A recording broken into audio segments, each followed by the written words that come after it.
네, 그럼 시간이 돼서 저희 세션 3 시작하도록 하겠습니다. 네, 안녕하세요. 오늘 저희 세션 3 국제 에너지 컨퍼런스 청년이 그리는 에너지 전환 시나리오의 사회를 맡은 녹색에너지 전략연구소 문효동입니다. 저희 연구소에서는 탄소 중립을 위해서 에너지 시스템 전환을 어떤 방식으로 하는 게 좋을지, 그리고 부문별로 어떤 중요한 감축 수단이 있을지 그것에 대해서 깊게 고민을 하고 있는데요. 또한 이런 저희의 시나리오들이 현실성 있게 어떻게 구성된 게 좋을지를 정량적으로 분석하기 위해서 방법론의 개발에도 노력을 하고 있습니다. 그래서 그 일환으로 저희가 개발한 제시 에너지 시스템 모델을 오늘 먼저 소개시켜드릴 예정이고요. 그리고 이 모델을 통해서 청년 세대들이 어떻게 탄소 중립 시나리오를 구축하였고 그 결과가 어떻게 도출되었는지를 말씀드리고자 합니다. 그래서 먼저 저희 녹색에너지 전략연구소의 권필석 소장님께서 제시 에너지 시스템 모델 소개라는 주제로 발제를 진행해 주시겠습니다. 소장님 앞으로 나와주시면 감사드리겠습니다.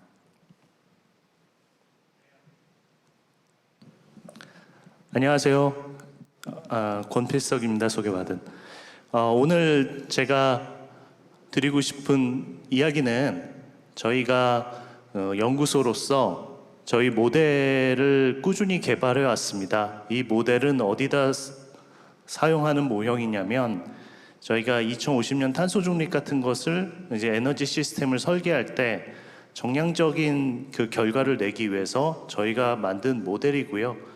사실 이 모델이 여러분들에게 많이 쓰였으면 좋겠지만 사실 모델을 배우는데 조금 시간이 걸리고 그리고 이 약간 컴퓨터 같은 지식이 좀 필요해서 저희가 따로 청년들을 모아서 교육을 시키고 그분들에게 저희 모델을 사용해 보게 만들었습니다.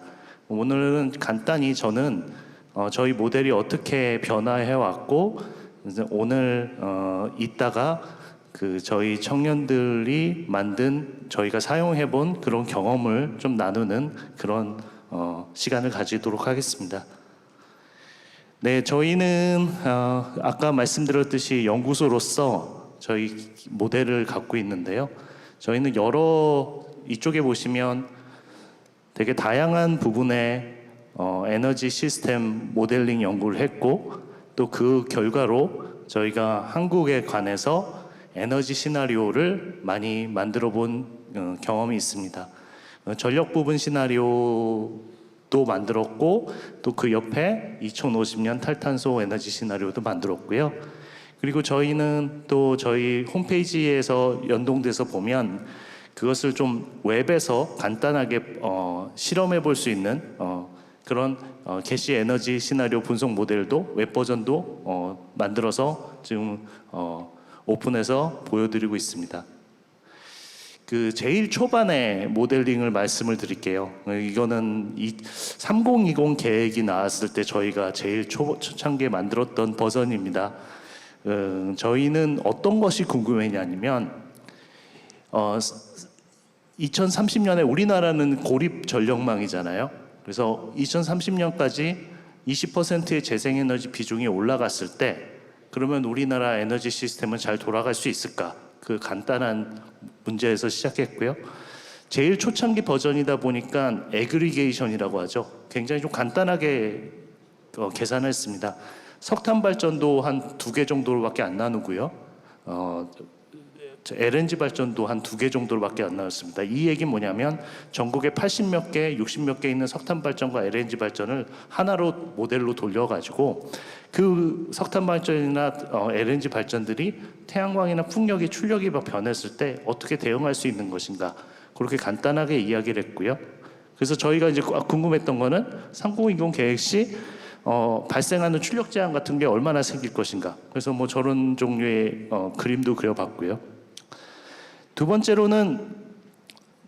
가졌던 이야기는 그러면 요즘 이야기가 많이 되는 그러면 전기 자동차가 이런 전력 시스템에 몰렸을 때 어떤 결과가 나올지 그것도 간단히 이야기를 해봤습니다. 생각을 해봤습니다.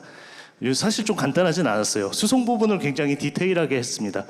그래서 저희가 2013년 자동차 이용 실태 조사를 해서 한 4만여 개의 운전 패턴을 가지고 그 운전 패턴 중에서 클러스터링을 통해서 좀 단순화한 다음에 그 패턴들이 전력 시스템하고 연동되면서 언제 충전을 하고 언제 방전을 하게 되면 이 전력 시스템에서 나오는 출력 제한들이 얼마나 해소될 수 있을지 그런 부분에서 연구를 했고요.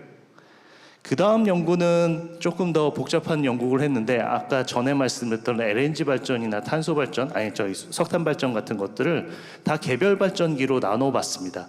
그것을 한 이유는 발전기마다 효율이 다르기 때문에 다 발전 단가가 다르기 때문에 여기서 우리가 만약에 환경 비용이나 탄소 비용을 넣었을 때 어느 정도의 발전기들이 석탄 발전과 LNG 발전이 서로 그 출력 메릿 오더를 바꾸게 되는지 그런 거를 한번 보려고 이야기를 해봤고요. 두 번째는 석탄 발전 중에서 오래된 발전기들을 차례차례 예를 들면 30년 연령의 발전기를 퇴출했을 때, 25년 발전기를 퇴출했을 때, 20년 연령을 기준으로 발전을 퇴출했을 때 CO2 에미션이 얼마큼 줄어드는지 이런 것들을 시뮬레이션하기 위한 모델을 만들었습니다. 또 그 다음에 했던 작업들은 그러면 우리가 파워 투 힛이라고 하죠. 전력 모델하고 그 CHP 발전기 그리고 디스트리트 히팅 네트워크 안에 있는 그 시스템 안에서 힙펌프나 전기 보일러 혹은 열 저장소들이 같이 들어왔을 때 얼마큼 커테일먼트를 줄일 수 있고 또 열을 생산할 때 CO2 에미션을 줄일 수 있는지 그것을 알기 위해서 이런 모델도 해봤습니다. 이제 마지막입니다. 그래서 저희가 이제까지 있던 경험들을 다 바탕으로 저희가 2050년 에너지 시나리오 모델을 만들 때 사용했던 모델입니다. 여기서 수송 부분도 나왔고요. 수송 부분은 지난번에 했던 아까 처음에 아까 슬라이드 전에서 말씀드렸던 것처럼 굉장히 복잡한 수송 부분을 얘기하지 않고 좀 간단히 간략화했고요. 또 열 부분도 디스트리트 네트워크랑 개별 난방으로 나눠서 분석을 했고 그 다음에 산업 부분도 여기다 넣었고요. 그 다음에 수소 부분도 여기에 필요한 수소가 있으면 여기 안에서 생산할 수 있게 전력 시스템하고 연동해서 이게 만들었습니다.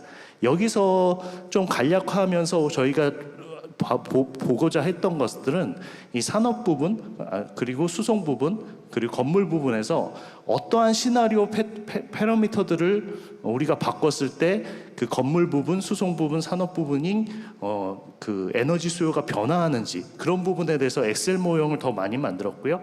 그리고 그 엑셀 모형에서 나오는 주로 수요 결과들이죠. 그리고 여러 가지 시간대별 패턴들을 다 넣었을 때 전력 시스템 모형에서 그것을 균형을 이루는 것을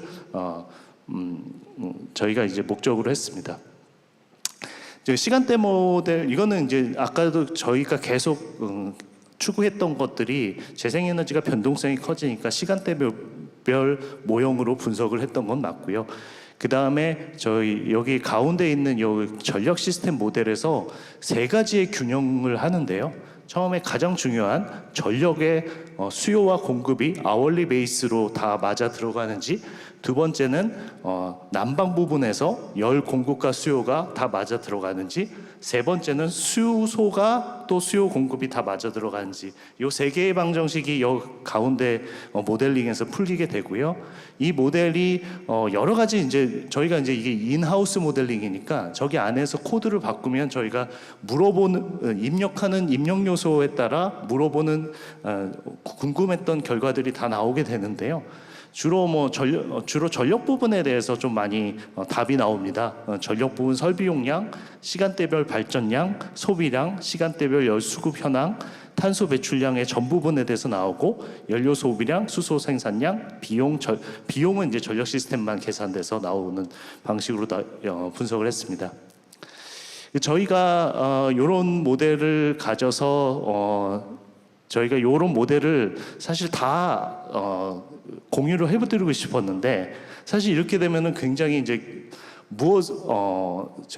처음 사용해보는 입장에서는 어떤 것을 모델에 질문하고 어떤 것을 답을 얻을 수 있는지 사실 그걸 알기가 되게 힘들어요. 그래서 저희가 요번에 청년 모델을 할 때는 그러면 조금 단순화하자. 이렇게 엑셀에서 숫자를 어떤 숫자를 넣었을 때 시나리오가 만들어지고 그 시나리오에 대해서 그 아까 저희 중간에 전력 시스템 모델에서 결과가 나오는 방식으로 이렇게 저희가 교육을 했고 그랬습니다. 그래서 간단한 파라미터를 보면 처음에 시나리오 목표와 총괄적 파라미터라고 해서 목표 연도를 설정합니다. 예를 들면 2025년에 NDC 지금보다 40% 에미션을 줄이게 된다면 그리고 그때 수소가 얼마큼 수입되는지 비중도 결정을 하게 되고요.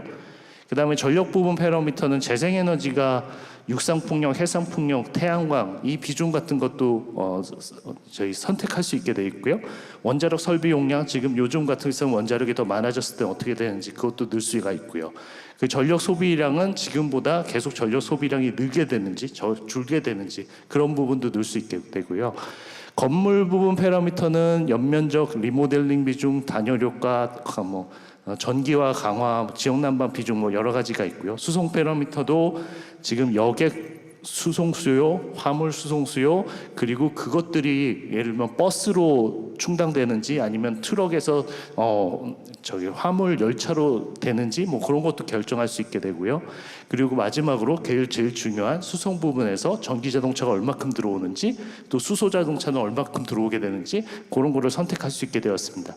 그리고 산업 부분 같은 경우는 연료 부분하고 원료 부분으로 나눴고요. 이 부분 같은 경우는 굉장히 딱 하나하나 파라미터를 정하기는 쉽지 않기 때문에 탄소 중립 시나리오에서 나온 것에서 몇 퍼센트 이상 효율이 나빠졌다 혹은 효율이 좋아졌다 몇 퍼센트 이상 전기화가 더 됐다 덜 됐다 그리고 원료 부분 같은 경우는 철강하고 석유화학 부분에서 수소가 얼마큼 더 많이 쓰인다 혹은 바이오 석유화학 같은 경우 바이오 연료를 얼마큼 더 쓴다 이런 식의 간단한 파라미터를 가지고 저희가 교육을 했고 청년분들께서 거기에 답해서 시나리오를 만드셨습니다.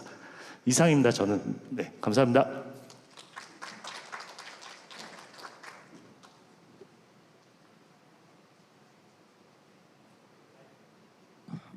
발제해주신 권필석 수장님께 감사의 말씀을 드립니다. 저희가 이어서 패널 토론을 진행할 예정인데요. 그 토론을 진행하기에 앞서서 방금 그 소장님께서 말씀하셨듯이 저희가 그 청년 세대를 대상으로 해서 저희의 그 모델링을 교육을 하고 그 청년 세대가 직접 주체가 돼서 시나리오를 작성하는 그런 강좌를 2주 동안 운영을 했었습니다. 그래서 저희가 개발한 그 제시 모델이 어떻게 활용되고 또 어떤 결과가 도출되었는지 간단하게 먼저 살펴보고 토론을 이어가도록 하겠습니다. 네, 제가 소개를 간단히 드리도록 하겠습니다. 네, 저희가 방금 말씀드린 것처럼 청년 세대를 대상으로 해서 2주 동안 교육을 진행하였고요. 그 주된 목적은 그 청년 세대와 탄소 중립 시나리오에 대한 그 지식을 공유를 하고 또 저희의 그 제시 모델을 활용했을 때 어떤 변화가 있는지 좀 보고 싶었고요. 또 하나의 다른 목적은 청년 세대가 좀 더 이 시나리오 작성하는 그런 과정이나 이런 지식을 통해서 역량이 강화됐으면 좋겠다라는 그런 바람도 좀 있었습니다. 그래서 주요 내용은 아래 표와 같고요. 저희가 그 방금 소장님께서 말씀하신 그 제시 모델에 부문별로 해서 설명을 하는 그 세션을 하루 동안 가졌고 그리고 그걸 바탕으로 해서 직접 청년들이 조를 짜서 시나리오를 작성하는 그런 프로그램을 한 주 동안 진행을 하였습니다. 이거는 그 2050 탄소 중립 시나리오에서 그 시나리오를 작성할 때 청년 단체들에게 그 의견을 받았던 의견서의 내용을 부문별로 그 발췌한 내용인데요. 요 내용을 보시면은 대략적으로 어떤 생각을 갖고 있는지 확인하실 수 있을 것 같습니다. 일반적으로 청년 세대는 저희 기성세대보다는 좀 더 시급성을 좀 요하고 있다. 그래서 빨리 감축을 해야 된다라는 생각이 좀 강한 것 같고요. 그리고 또 특징적으로 볼 수 있는 거는 그 청년 세대들 같은 경우에 좀 더 우리 기존의 전문가들이나 그런 분들보다 그 감축성이라든가 그런 거에 좀 더 약하지 않을까 지식이. 그래서 많이 그런 전략들에 대해서 고민하지 않았을 거다라고 생각을 했었는데 사실 그렇진 않고 여러 가지 부분에 대해서 모든 전 부분에 대해서 의견을 냈더라고요. 그래서 여기엔 상당히 신선한 그런 의견도 있었고 많이 배울 수 있는 그런 내용이 있었던 것 같습니다. 그래서 이런 청년들을 대상으로 저희가 그 교육을 진행을 했는데요. 그래서 주요 결과를 간단하게 말씀드리면 우선 저희 시나리오에서 주요 결과로 좀 보여드리고자 하는 거는 온실가스 감축 경로를 어떻게 설정했느냐, 그리고 에너지 수요 전망을 어떻게 봤느냐, 그리고 각 부분별로 해서 어떤 특징이 나타나냐, 뭐 이 정도를 말씀드릴 수 있을 것 같습니다. 저희가 그 교육을 진행할 때 그 세 개의 조로 나눠서 교육을 진행을 했고요. 그리고 조별로 시나리오를 단기 시나리오 그리고 장기 시나리오 이렇게 두 가지 2030년 목표로 2050년 목표로 두 가지로 해서 저희가 시나리오를 작성을 하였습니다. 여기에서 살펴볼 수 있는 거는 그 장기적인 목표는 사실 정부의 목표랑 뭐 그렇게 크게 차이는 나진 않고요.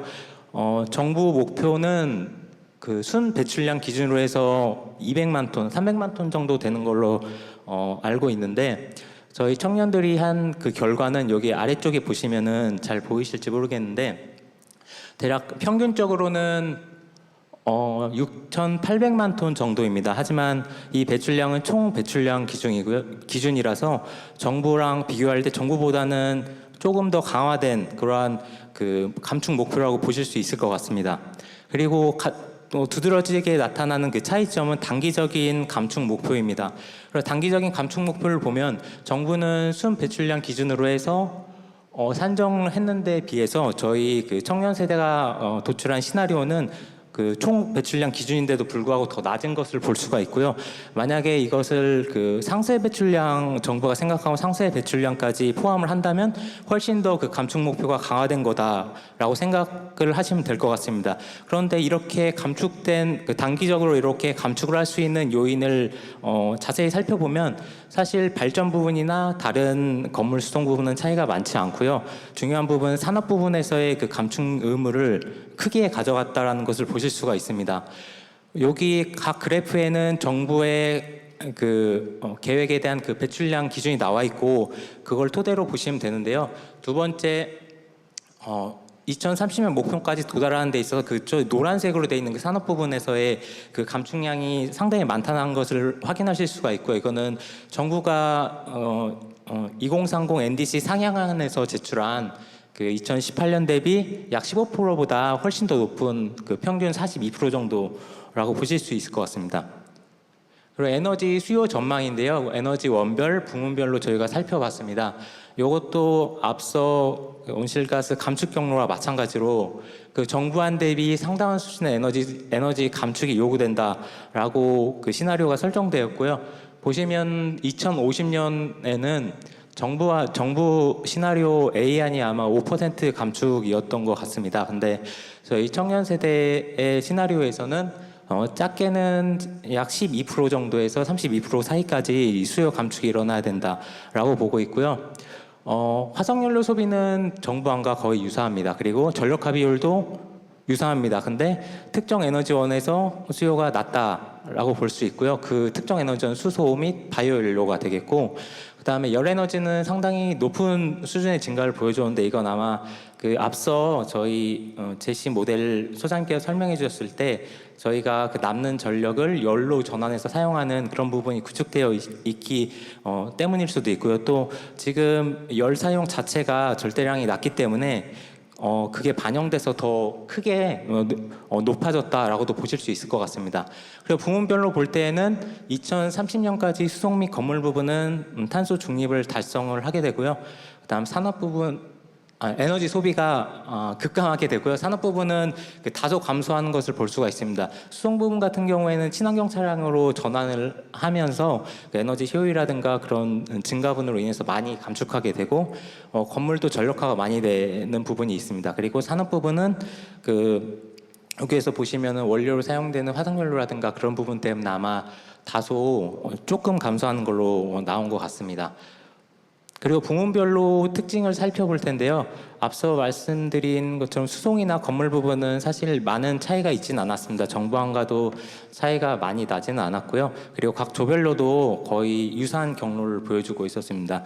저희 그 모델에서는 감축 수단을 여러 개로 결정할 수가 있는데요.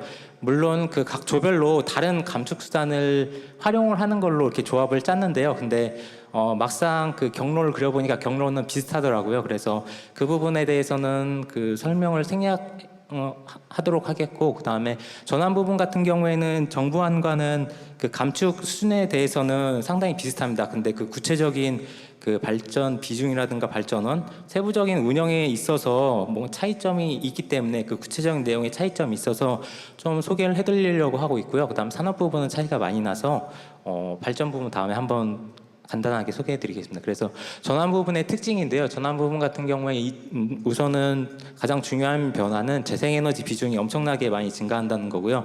특히 2050년도를 보시면 요 빨간색 점으로 표시한 부분이 전력 수요입니다. 근데 위로 양의 그래프로 위로 올라간 부분은 총 전력 생산량이고요. 아래로 내려간 부분은 그 전력 생산량을 유연성으로 활용을 하거나 아니면은 유연성을 활용하지 못할 때 벌어지는 것들을 나타낸 겁니다.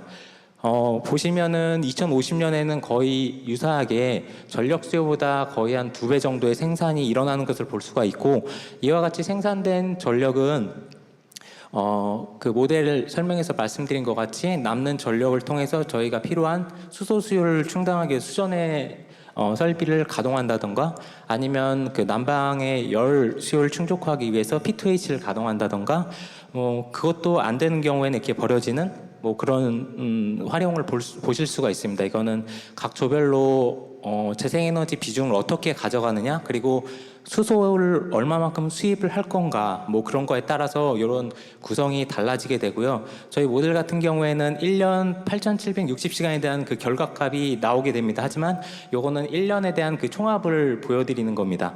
그래서 변동성 재생에너지 증가에 따라서 그 커테일먼트가 발생할 수가 있다 라는 걸 또 확인을 하실 수가 있고, 그다음 요거는 그 발전 설비 용량입니다. 발전 설비 같은 경우에는 현재는 그 전력을 생산하는 그런 시설로만 저희가 많이 생각을 하기 쉬운데, 요 에너지 시스템 같은 경우에는 그 성격에 따라서 총 3가지 정도로 분류를 할 수가 있을 것 같습니다. 그래서 전력을 생산하는 그 발전 설비로 볼 수가 있고요. 그다음 그 생산된 전력을 다른 용도로 활용하는, 또 변동성을 완화하기 위한 그런 유연성 설비가 또 들어갈 수가 있고, 그다음에 이런 에너지 매체들을 에너지 캐리어를 저장할 수 있는 그런 저장 설비가 있습니다. 그래서 아까 말씀드린 그 발전량이랑 좀 연관해서 보시면 될 것 같고요. 우선은 재생에너지 설비가 엄청나게 증가한다라는 걸 확인하실 수가 있고, 여기에서 특징적으로 볼 수 있는 거는 3조 같은 경우에는 수소 저장소가 상당히 적습니다. 근데 다른 1, 2조 같은 게 수소 저장소가 용량이 상당히 큰 것을 볼 수가 있는데, 요거는 수소의 수입 비중으로 인해서 차이가 발생한 거고요. 이와 같이 수소 저장고가 많이 필요한 이유는 그 변동성 재생에너지 대표적인 그 태양광과 풍력의 경우에는 그 겨울에 발전량이 많아서 보통 겨울에 수소를 생산해서 비축을 많이 하고, 나머지 계절에 그 비축된 수소를 활용하는 그런 식으로 운영이 많이 일어나기 때문에 이렇게 용량이 많다라는 것을 확인하실 수가 있습니다. 그리고 산업 부분입니다. 산업 부분 같은 경우에는 저희 모델에서 연료 부분과 원료 부분의 탈탄소를 나눠서 구축을 하였고, 요 아래 요 그래프에 나와 있는 그 아래 X축에 나와 있는 것들은 그 감축 수단입니다. 그래서 산업 부분 같은 경우에는 그 조별로 매우 다르게 나타났는데요. 탄업 부분을 더 감축해야 된다는 조가 있는 반면에 현상 유지도 있었고, 그리고 산업 부분을 좀 감축음을 좀 줄여줘야 된다, 완화해야 된다라는 조도 있었습니다. 근데 나타나는 그 공통적인 특징은 그 연료 부분에서의 그 탈탄소에 대해서는 보다 좀 강화해야 된다라는 그런 내용을 좀 확인할 수가 있고, 나머지 원료 부분에 대해서는 그 의견이 좀 분분한 것을 확인하실 수가 있습니다. 그래서 간단하게 그 결론을 말씀드리면요. 그 앞서 2050 탄소 중립 시나리오에서 청년 단체들이 낸 의견서에서도 그렇고 저희 모델에서도 그렇고 청년 세대들이 가장 중요하게 생각하는 것은 아마도 그 탄소 중립 에너지 시스템의 구축이 시급하다라는 점인 것 같습니다. 그래서 2030, 2030년까지의 감축 목표도 상당히 강한 것 같고요. 또 재생에너지의 그 보급 비중도 상당히 높아지는 것 같습니다.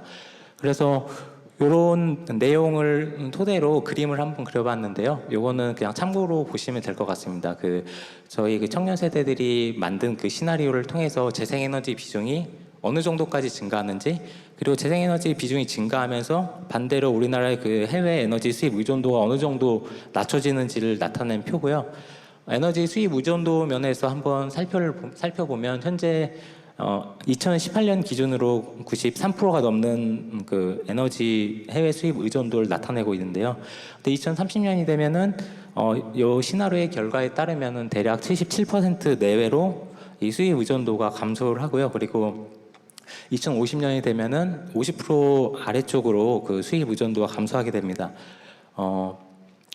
요런 그 다양한 결과를 저희가 확인할 수 있는데 그 시간 관계상 조금만 간략하게 소개를 해드린 거고요. 나머지 자세한 내용은 아마 토론 때 말씀드릴 수 있을 것 같아요. 그리고 또 중요하게 저희가 그 강좌를 운영하면서 느꼈던 점은 그 요 모델도 결국에는 현재 그 에너지 시스템 체계에서 또 어찌 보면 이전에 전문가라고 할 수 있는 그 기성세대인 저희가 만든 그 틀 안에서 분석이 이루어지고 있습니다. 근데 사실 여기 시나리오를 구성하는 데는 다양한 생각이 있을 수 있고, 또한 그 부분을 모두 반영을 한다면 뭔가 더 획기적이고 또 우리 사회가 좀 더 효율적으로 그 탄소 중립을 향해 나아갈 수 있는 그러한 시나리오가 도출될 수 있다고 또 생각이 또 들었습니다. 그래서 근데 이와 같은 그 논의장이 열리기 위해서는 우선 그 동일한 선상에서 서로 그 시나리오를 논의할 수가 있어야 되는데,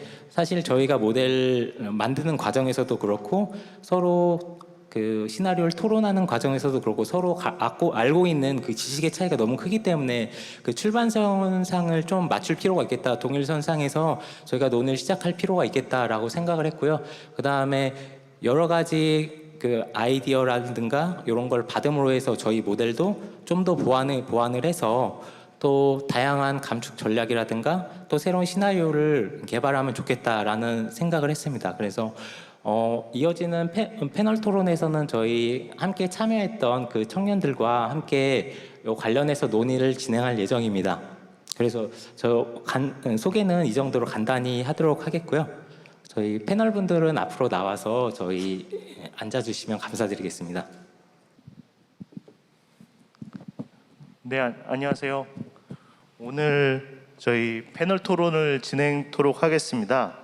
오늘 토론자분들을 세 분을 모셨습니다. 그래서 저희가 2주 동안 같이 한 그 여러 분들 중에서 오늘 시간이 가능하신 분 세 분을 모셨는데요. 먼저 서울대 환경대학원 조혜원님, 그리고 에너지경제신문 이원희님, 그리고 기후에너지지방정부협의회의 황석진님입니다. 그래서 오늘은 탄소 중립 시나리오 같이 광범위한 주제에서부터 저희 그 모델과 관련된 내용까지 자유롭게 진행을 해보도록 하겠습니다. 그리고 패널 토론 이후에 플로어에 계신 분들 중에서 저희 모델이나 어떤 시나리오에 궁금하신 분이 있으면 질의응답을 갖는 시간으로 하겠습니다. 저희가 이제 제일 처음에 이 질문부터 하고 싶습니다. 그러니까 2050년을 탄소 중립 목표로 합니다. 그런데 정부 로드맵도 마찬가지고 저희도 2050년으로 보는데 이것이 달성하기는 쉽지 않을 수도 있고 어떤 부분에 대해서는 좀 더 앰비셔스하게 가야 된다는 생각도 있는데, 그런 부분에 대해서 어떤 의견이 있는지 말씀을 들어봤으면 좋겠습니다. 네, 감사합니다. 저는 일단 늦어도 2050년도라고 생각을 합니다. 탄소 예산을 고려할 때 사실 탄소 중립이라는 거는 빠르면 빠를수록 좋겠죠. 그렇지만 현실적인 어려움도 분명히 있고 특히 우리나라 같은 경우는 제조업 분야의 산업 구조 때문에 사실 2040년이나 뭐 50년도 사실 힘들 수 있다고 하는 분석들이 많습니다. 그래서 늦어도 2050년 탄소 중립을 목표로 혁신적인 정부 주도 드라이브 및 여러 각 분야의 노력이 필요하다고 생각합니다. 네, 저도 뭐 크게 다르지 않을 거라고 생각을 하는데 저도 한국의 탄소 중립 시점은 2050년이 적절하다라고 생각을 합니다. 물론 앞당겨지면 좋겠지만 한국의 그 배출 정점을 고려를 해봤을 때 일본 같은 경우는 2013년, 미국은 2007년, 유럽은 1990년도를 배출 정점으로 기준에 잡고 배출량 감축 계획을 세우고 있고 한국은 2018년 배출 정점을 기준으로 2050년까지 탄소 중립 시나리오를 설계하고 있기 때문에 2050년 탄소 중립은 적절하다. 하지만 가능할지 여부도 사실은 불확실한 상태이기 때문에 이거는 좀 도전적인 2050년 설정이다라고 생각을 하고 있습니다. 저희 조 같은 경우는 그냥 이제 정부에서 정한 2050년이 이제 적절하다고 봤습니다. 네, 제가 아까 앞선 강좌의 그 소개 주요 결과에서 봤듯이 2050년까지 저희 그 청년 시나리오에서 보고 있는 그 목표가 정부랑 유사하다고 그 분석이 되었습니다. 그래서 아마도 그런 생각이 녹아 들어간 게 아닌가 생각이 들고요. 하지만 그거와 또 별개로 또 공통적으로 또 나타나는 특징이 단기적인 그 감축 노력을 집중해야 된다라는 점이었던 것 같습니다. 정부에서도 NDC 상향안을 통해서 상당 부분을 많이 감축을 하긴 했었는데요. 방금 그 말씀해주신 뭐 2050년에 뭐 탄소 중립 뭐 요거를 달성하기 위해서 그렇다면 우리가 그 안에 있는 그 경로들이 있잖아요. 그래서 2030년까지 예를 들어서 어떻게 우리가 나아가야 할지를 좀 의견을 주시면 좋을 것 같습니다. 네, 저는 방금 전에 한국의 2050년 탄소 중립 달성 목표가 적절하다라고 말씀을 드렸는데 추가로 가져가야 되는 것이 2030년까지 좀 과감하게 정책을 가져가야 한다라는 생각인데 탄소 중립이 처음 나오게 된 이유 자체가 기후변화를 막기 위해서 단기적인 목표를 최대한으로 하는 것, 그것이 국제사회에서 협의된 내용이기 때문에 한국 또한 그런 방향으로 해야 하는 것이고 사실 기후변화를 얘기를 하면은 예로 들면 집에 불이 났는데 큰 불은 안 잡고 작은 불만 잡고 뭐 불을 어떻게 끌지만 고민을 하고 있는 상황이라고 생각을 합니다. 그렇기 때문에 기후변화도 그런 식으로 생각을 해야 하고 배출된 온실가스가 기후변화에 어떤 영향을 지속적으로 미칠지는 과학계에서도 예측은 하지만 어떤 영향으로 어떤 메커니즘으로 작용할지는 아무도 모르는 것이기 때문에 그런 부분들을 조심해야 하며 그렇기 때문에 2030년 목표에 과감하게 해야 된다. 그리고 할 수 있는 부분, 그러니까 대안이 있는 발전 부분 같은 경우는 재생에너지로의 전환이 가능한 부분이 이미 기술도 있고 재원도 있는 상황에서 그것을 하지 않고 다른 방향만 계속 안 될 방향만 찾는 것은 옳지 않다라고 생각을 합니다. 네. 네, 저도 비슷합니다. 일단 단기적인 노력에 최대한 집중을 해야 한다고 생각합니다. 마찬가지로 이거는 위기 의식에 따라 다른 건데요. 사실 IPCC 보고서나 이제 부산대학교의 IBS에 이제 모델링 사이언스 하시는 분들이 계세요. 그러면 이제 씨 레벨 라이즈가 사실은 우리가 생각한 것보다 훨씬 더 급속도로 되고 있고 해수면 상승이 정말 어떻게 더 심각해질지 모른다라는 말씀을 많이 하시거든요. 인류세 연구하시는 분들도 그렇고 생각보다 과학자들은 정말 상황이 심각하다고 보고 있고 최근에는 과학자들이 파업하는 경우들도 있었죠. 저는 코로나를 예를 들고 싶은데요. 사실 코로나 같은 경우는 인류가 생존을 위해서 탈성장을 선택한 최초의 사례였다고 생각합니다. 사람들이 죽어 나니까 이제 뭐 재택 그렇게 미세먼지 감축이나 온실가스 저감으로 재택합시다 했는데 안 했지만 생존이 걸리니까 재택을 하게 되고 많은 것들이 바뀌었잖아요. 사실 기후 위기도 정말 사람이 죽고 사는 문제일 수 있거든요. 최근에 이제 폭우도 사실은 뭐 기후 위기가 아주 무관하다라고 말할 수는 없고 이런 폭우가 기후 위기 때문에 더 반복될 거는 자명한 사실이고요. 반지하에 있던 분들이 돌아가시기도 했죠. 이렇게 실제로 사람이 죽어가고 있는 문제라고 생각해 봤을 때 기후위기라는 게 아주 단순한 인과관계가 아니라 정말 복잡하게 영향을 미치기 때문에 우리가 해결에 어려움을 느끼기도 하지만 생존이 걸렸다고 생각을 한다면은 더 이상 경제 논리를 세워서 뭐 석탄화력 발전소를 너무 급속하게 폐지하면 GDP가 뭐 1.3% 뭐 감소한다 이런 것들이 지금 정기본에 계신 교수님들 쓰는 논문이거든요. 근데 그런 것보다도 조금 더 생존에 앞다투고 그걸 위해서 모든 노력을 지금부터 할 필요가 있지 않나라고 생각합니다.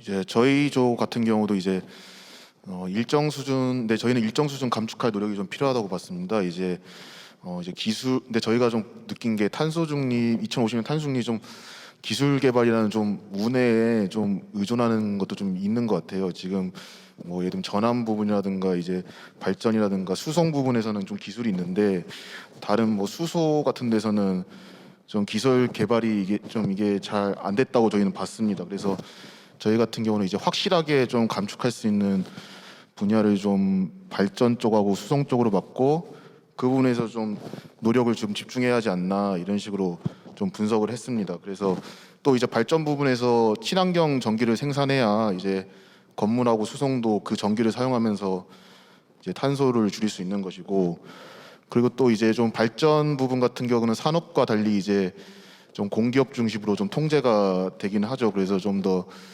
정부가 좀 적극할 수는 있다고 봤습니다. 그래서 그래서 좀 그런 부분에서 좀 확실히 감축할 수 있는 부분에서 노력을 해야 한다라고 저희가 생각했습니다.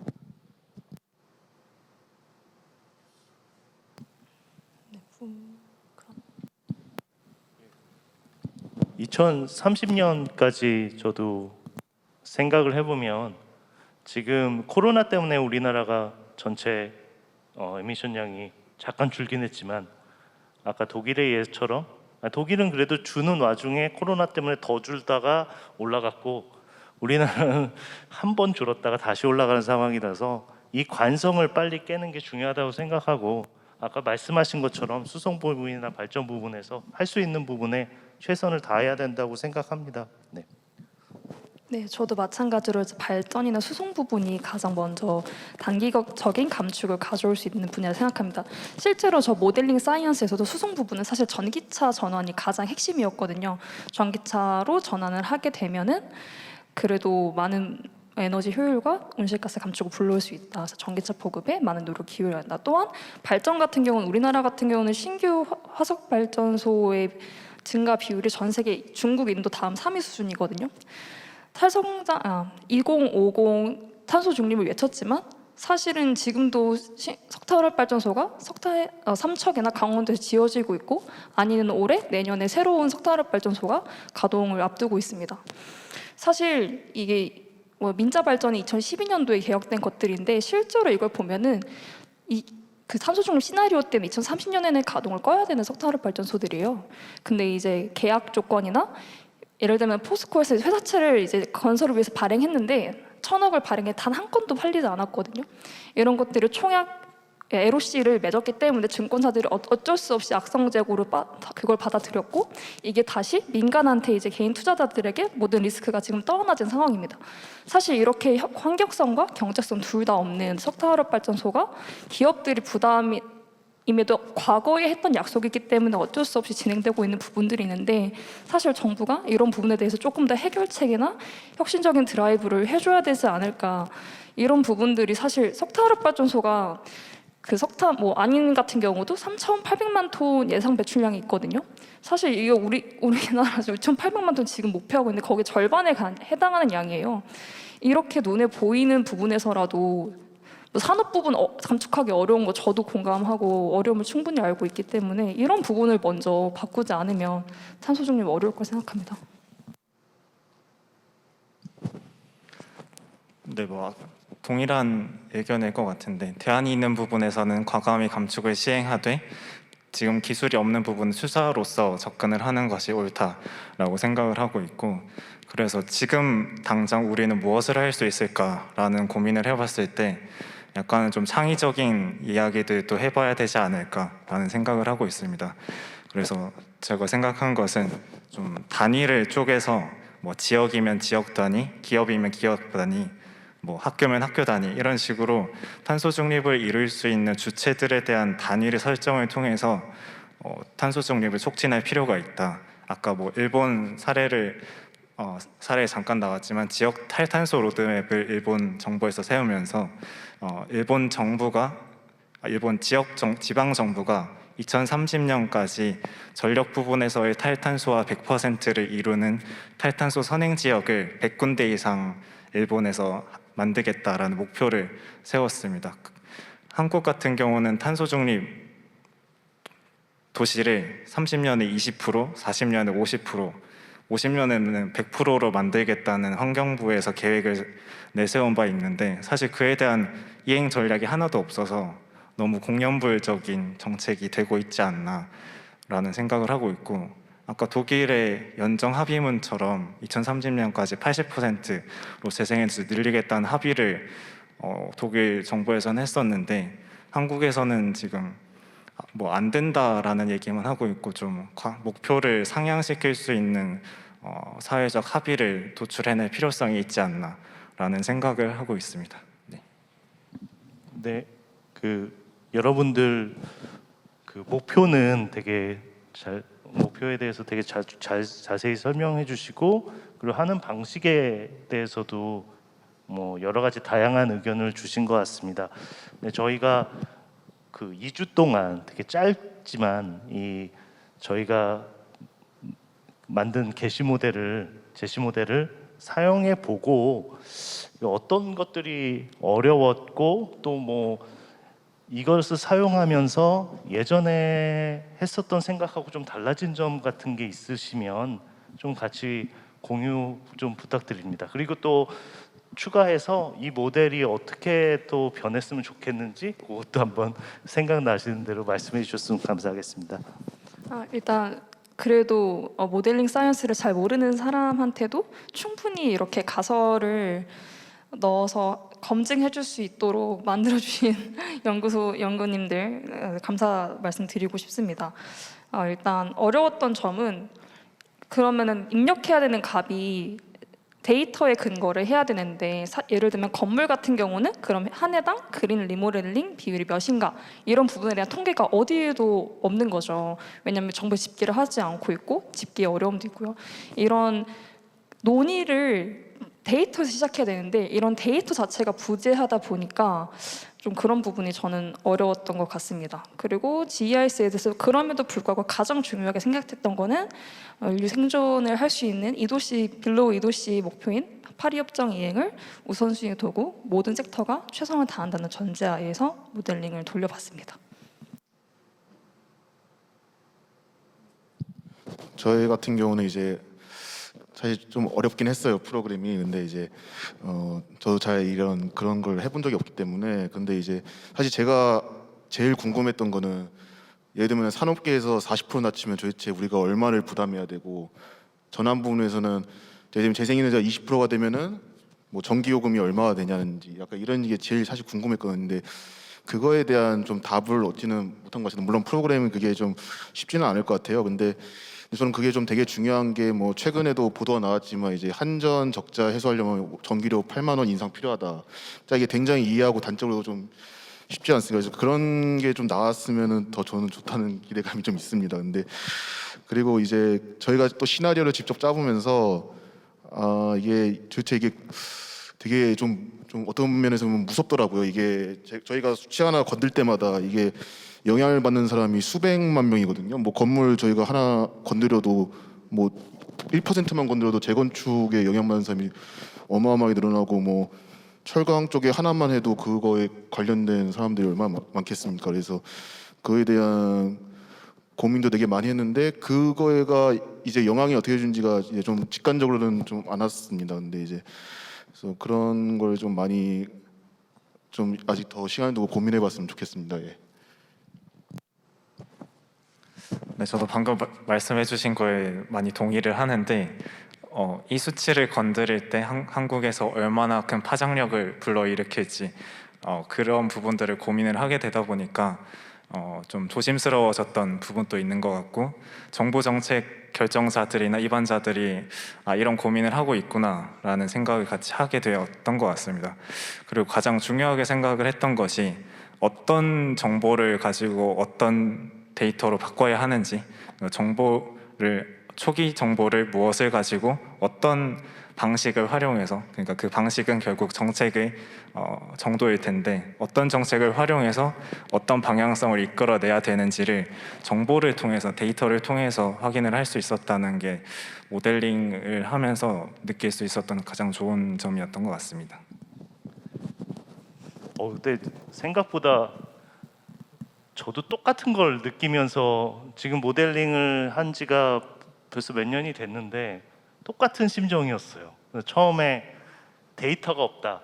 모델을 하는 데 있어서 다른 나라 사례의 연구를, 다른 나라에서 먼저 선행된 연구를 우리나라에 적용시키려고 봤을 때 우리나라에 맞는 패러미터 미리 이렇게 그 다른 나라 같은 경우는 다른 연구에서 레퍼런스를 달고 가져오는 정보들이 우리나라에는 없었거든요. 그리고 아까 말씀하셨듯이 건물이나 수송이나 여러 가지 데이터들을 저희가 갖고 와서 다시 탄소 중립 관점에서 그 데이터를 해석하고 하는 데 있어서 굉장히 시간이 많이 걸렸습니다. 그러면서 또 드는 또 무서운 점도 말씀하셨듯이 이것을 내가 물론 어떻게 보면 이게 그냥 리포트 하나일 수 있지만 내가 이걸 발표를 하는데 너무나 다른 사람의 그 뭐 파급 효과가 그렇게 진짜 크진 않겠지만 어쨌든 큰 숫자를 얘기하면서 그 숫자를 여기다 감히 얘기할 수 있을까 이런 고민도 굉장히 많았고요. 사실 그런 부분에 있어서 이런 걸 많이 공유를 하고 싶었습니다. 그런 부분에 있어서 더 많은 사람들이 이 숫자에 대해서 숫자가 갖고 있는 어떤 중요도, 시그니피컨스를 조금 더 많이 공유를 했으면 좋겠고요. 그리고 두 번째로는 진짜 그 데이터 연구를 하기 위한 데이터를 데이터를 생산하기 위한 그 연구들이 더 많아서 조금 더 이런 모델링 연구를 할 때 좀 더 좋았으면 좋겠다고 생각했습니다. 그거 정말 제가 딱 5년 동안 가졌던 생각 중에 딱 중요한 두 부분을 말씀해 주셔서 너무 좋았고요. 사실 근데 아까 그 파급 효과, 내가 이 숫자를 이렇게 만지면서 파급 효과가 난다, 이 부분은 사실 저는 많이 둔감해진 것 같아요. 이제 그래서 그냥 숫자를 넣는 데 있어서 조금 주저함은 없어진 것 같습니다. 네, 저 같은 경우에도 소장님과 같이 이 개발하면서 느꼈던 점인데요. 네, 데이터 자체가 없고 그런 점은 그 사용하는 입장에서도 매우 어려운 일이지만 저희처럼 분석을 하는 입장에서도 상당히 난감한 문제거든요. 그래서 여러 가지 해외 문헌이나 그런 걸 찾아보고 이런 걸 활용해서 모델을 만드는데 사실 우리나라에 완전 적합한 것도 없고 또 해외에도 없는 그런 자료가 많이 있어서 많은 어려움이 있습니다. 또 하나 또 말씀해 주셨던 부분이 또 내가 이 수치를 조정함으로 인해서 어떤 영향이 있을까 그런 거에 대해서 부담감이 있다고 하셨던 것 같아요. 그런데 사실 그런 부담감은 사용하는 사람 자체가 느껴야 되는 건 아니라고 생각을 하고 있고요. 사실 이런 시나리오 분석 연구 같은 경우에는 많이 공개된 게 없습니다. 방법론 자체가 공개가 된 게 많이 없고 아마 저희 연구소처럼 대중에게 모든 내용을 공개한 거는 저는 없다고 생각을 하고 있습니다. 그래서 사실 소위 전문가들이라고 하는 사람들이 저는 이런 자료라든가 방법론을 좀 투명하게 공개할 필요가 있다라고 생각을 하고 있고요. 그래서 사실 기후 변화라는 거에 있어서 전문가가 어떠한 경로를 정하고 정책 결정자가 정한다고 해서 책임을 그들이 질 수 있는 게 아니잖아요. 사실 그 모든 피해는 우리 전부가 다 떠안는 건데, 따라서 그러한 책임을 지는 주체가 우리 모든 그 국민, 시민이 돼야 된다고 생각하고 있고, 그래서 전문가들이 자신의 어떤 시나리오를 구성하는데 사용한 방법론이라든가 그런 거를 좀 더 쉽게 작성을 해서 많은 일반 대중들이 사용할 수 있게 해야 된다. 그래서 선택을 대중들이 하도록 만들어야 된다. 그래서 책임도 서로 질 수 있도록, 왜냐하면 기후변화에 대해서는 모두가 피해자고 모두가 책임을 져야 되기 때문이라고 생각하고 있고요. 그런 측면에서 저희 그 연구소가 이렇게 공유한 거에 대해서 저는 대단히 뭐라고 자부심을 좀 느끼고 있고요. 그리고 또 하지만 아직은 좀 부족한 부분이 많이 있습니다. 그래서 아마 그 청년 세대들이 생각하는 어떠한 감축 수단이라든가 그런 아이디어를 충분히 담아내지는 못했던 것 같은데요. 그래서 저희는 사실 계속해서 그 버전업을 진행할 그 계획이 있고요. 그래서 하나 여쭙고 싶은 거는, 저희가 그 계속해서 버전업을 해 나갈 그 계획이 있는데 어떤 부분을 먼저 저희가 빨리 좀 버전을 하면 좋을지, 그런 부분에 대해서 의견이 좀 있으실까요? 저는 가장 크게 생각을 했던 게 한국 정부 정책에서도 잘 안 다뤄져 있는 부분인 수요 관리 정책 부분을 좀 중점적으로 다뤄봤으면 하는 바람이 있었습니다. 특히 수소에 관한 얘기도 결국에는 공급망의 측면에서 결국 수요도 연관이 된 부분이지만 그런 측면에서 ESS 저장 장치를 얼마나 늘렸을 때 그런 식으로의 수요 관리 정책, 그리고 ESS가 전력 계통에 들어왔을 때 전력 시장에서 거래되는 방식의 어떤 정책적인 설계가 들어왔을 때 어떻게 변할 수 있는지, 그런 수요 관리 측면이 가장 원했었고요. 그리고 행태 변화를 유도하는 정책에 따른 감축량 변화, 그런 얘기도 있으면 좋을 것 같았고, 또 지금 얘기되고 있는 석탄 발전 총량제의 설계에 관해서 전에 에너지경제연구원에서 시나리오를 돌리고 있길래 그거 공개해 줄 수 있냐 하니까 내부 자료라서 공개를 안 해주겠다 해서, 그런 부분들도 사실 배출량의 연도별로 상한의 총량을 둬서 그 해에 이루지 못하면 다음 해에 무조건 감축을 하게 하는 그런 제도를 정부에서도 다루고 있는데, 그런 식의 모델이 같이 포함이 되거나 됐으면 좋을 것 같습니다. 그리고 또 배출 개수 관련해서 지금 탄소 배출권 시장에서 산업별로 배출 개수가 설정이 되어 있는데, 그런 배출 개수를 건드렸을 때 어느 정도로 변화가 있을 수 있을지, 그리고 또 탄소 시장에서의 탄소 배출권 가격이 어느 정도로 변했을 때 연동돼서 어떻게 변할 수 있는지, 그런 것들도 생각이 들었습니다.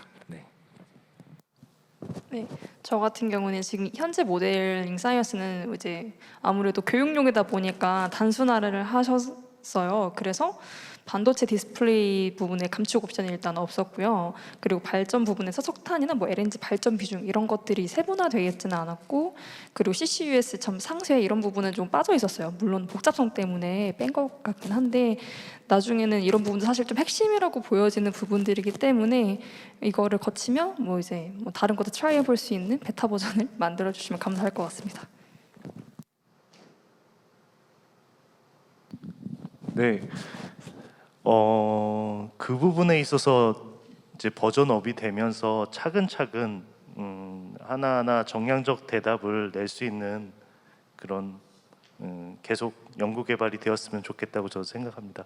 같이 한번 말씀을 해주시면 좀 더 구체적인, 그것도 이제 생각을 할 때 이것을 어떻게 단순화하면서, 모델은 단순화하는 거거든요, 현실을.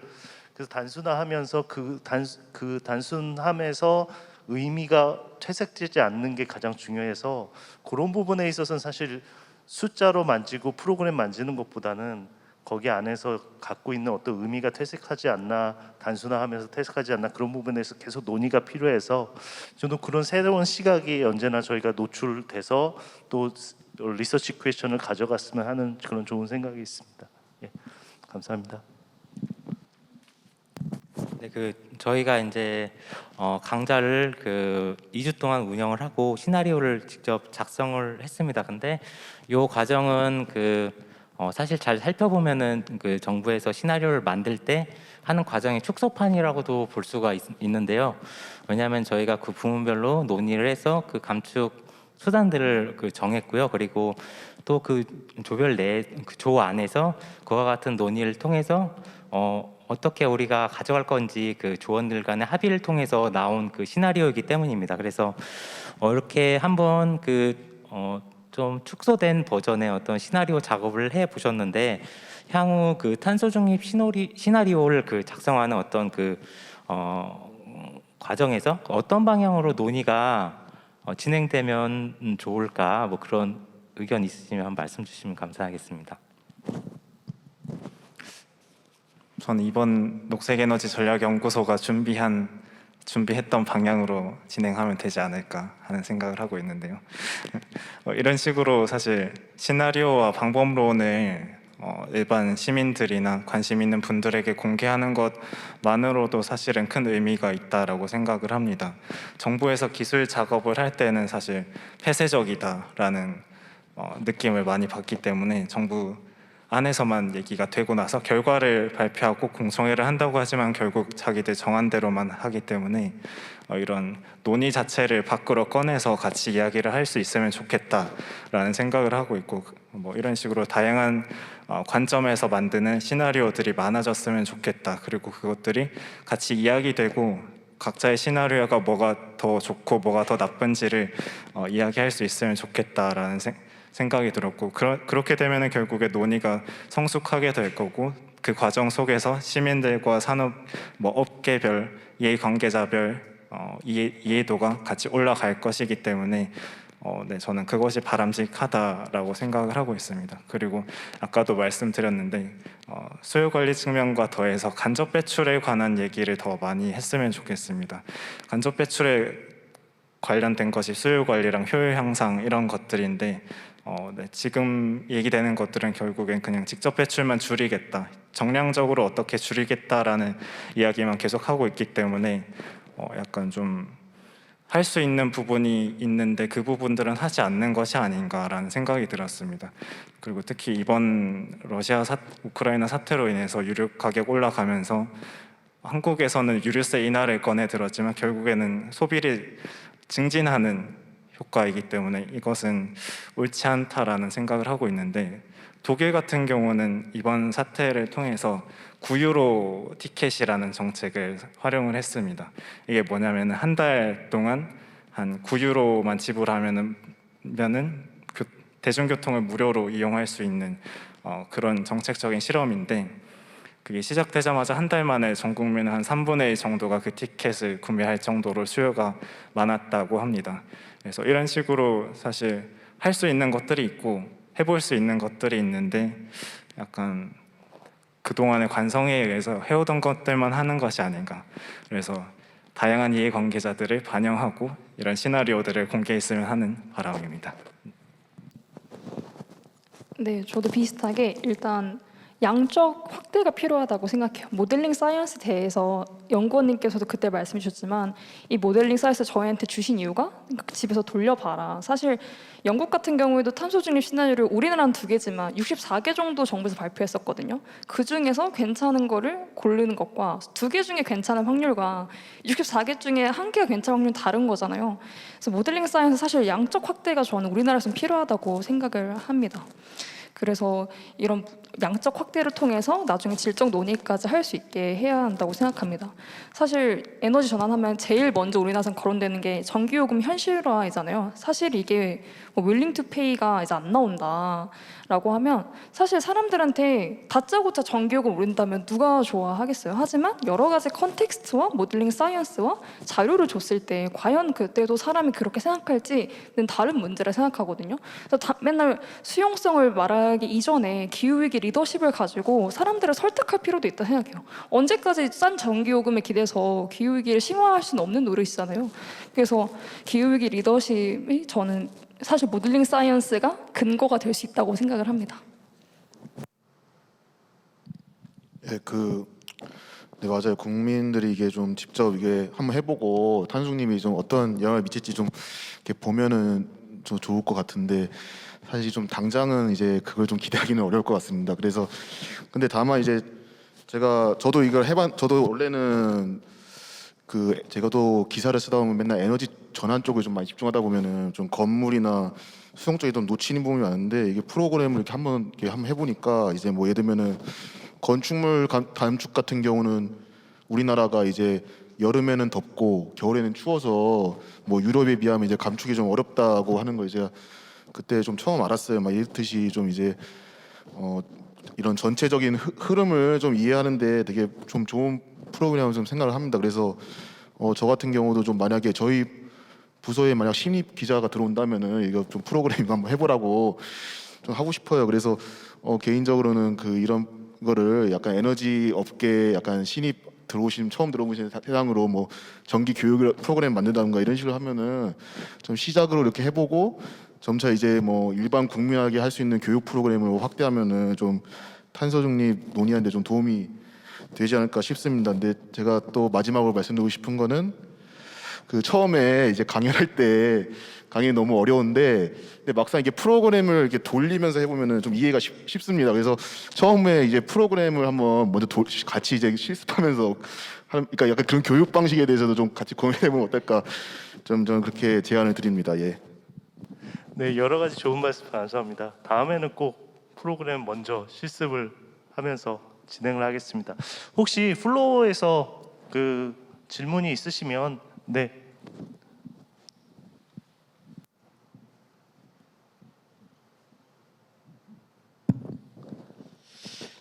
하여튼 오늘 나는 엄청난 좋은 이 세미나에 참석한다고 그렇게 생각을 하고 있습니다.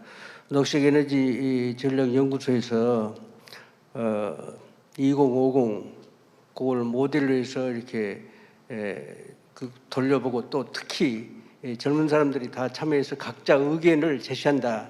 이거는 엄청난 변화라고 봅니다. 과거에 저는 이제 전력 분야에 오랫동안 종사했지만은 에리트들이 몇이 모여서 아이디어 내 가지고 청와대 승인 맡아서 집행을 했지 이런 토론장이 없었어요. 지금 오늘 내가 아침부터 계속 있지만은 이런 토론장 자체가 상당히 중요한 거고 아까 이야기한 예를 들어서 이제 화석연료, 석탄 또 원자력 또 신재생 집어 넣어 가지고 어떻게 나오면 되는가 이걸 해본다는 것이 엄청나게 큰 변화고 우리가 또 IT 강국이니까 그 모델을 만들어서 얼마든지 할 수 있다 그런 인프라가 구축되어 있다 이렇게 봅니다. 그러니까 내가 세 분들한테 좀 개인적인 질문을 하고 싶은데 여러분들이 참여하니까 상당히 의의가 있고 앞으로 개발해야 되겠다 이런 생각을 가지고 있잖아요.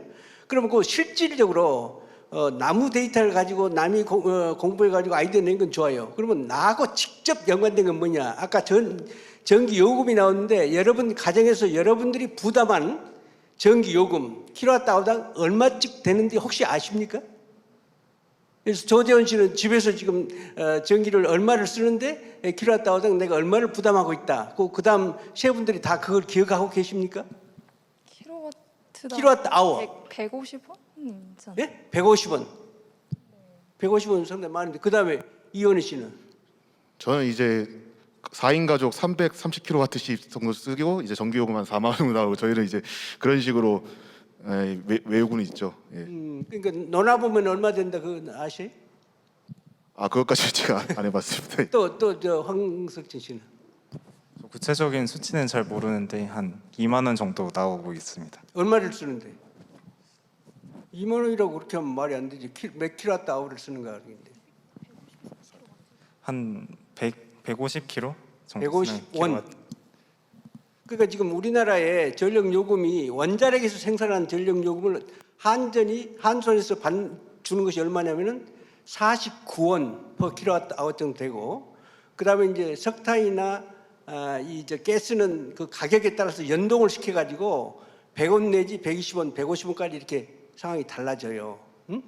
그런데 이제 우리나라에서 탈원전을 하면서 49원 할 것을 굉장히 높여가지고 지금 부담을 많이 줘가지고 그런 말을 하지만은 아까도 내가 이야기했지만은 지금 독일이나 일본은 우리나라보다도 전력 요금이 3배 정도 비싸요.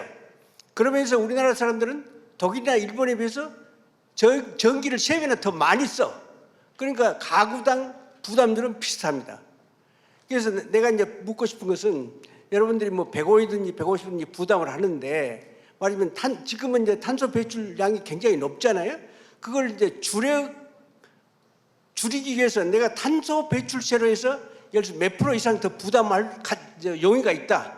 그러니까 지금 부담하는 전력 요금을 100원이라고 했을 때 탄소 배출을 줄이는 데 기여하도록 한 50원 더 낼 수 있다. 이런 각오를 가지고 있는지 나는 몰라. 다른 사람이 했어야지. 내가 그거 참여하고 싶지 않다. 여러분 의견이 어떻습니까?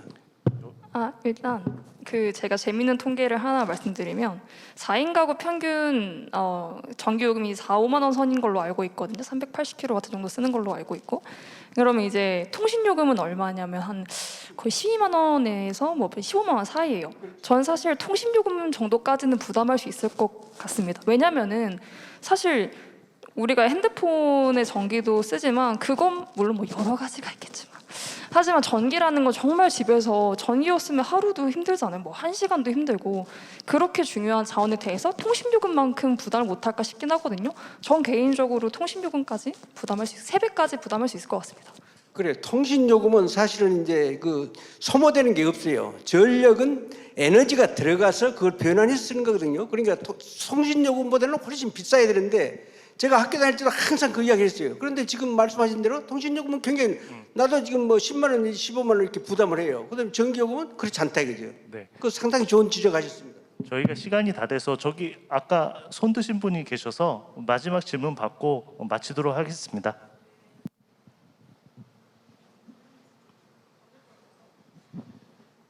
네, 안녕하세요. 저는 에너지 전환 포럼에서 인턴으로 일하고 있는 조소현이라고 합니다.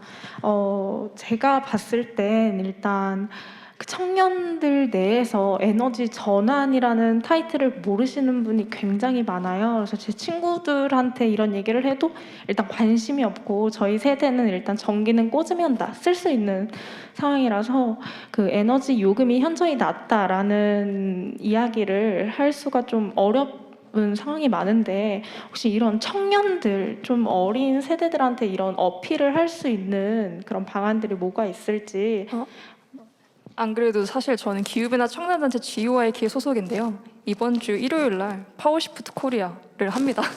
그래서 에너지 전환에 대해서 전반적인 논의, 또한 전기요금과 석탄화력 발전소의 관계, 그리고 청년들의 국제협력에서 어떤 일을 하고 있고, 서울숲에서 하거든요. 그래서 생태 체험까지 마련되어 있어요. 제가 나중에 링크 보내드릴 테니까 참석 부탁드립니다. 네, 시간이 다 돼서요. 오늘 저희 컨퍼런스는 여기서 마치도록 하겠습니다. 끝까지 시청해 주셔서 끝까지 계셔 주셔서 정말 감사합니다. 네, 안녕히 돌아가세요. 네.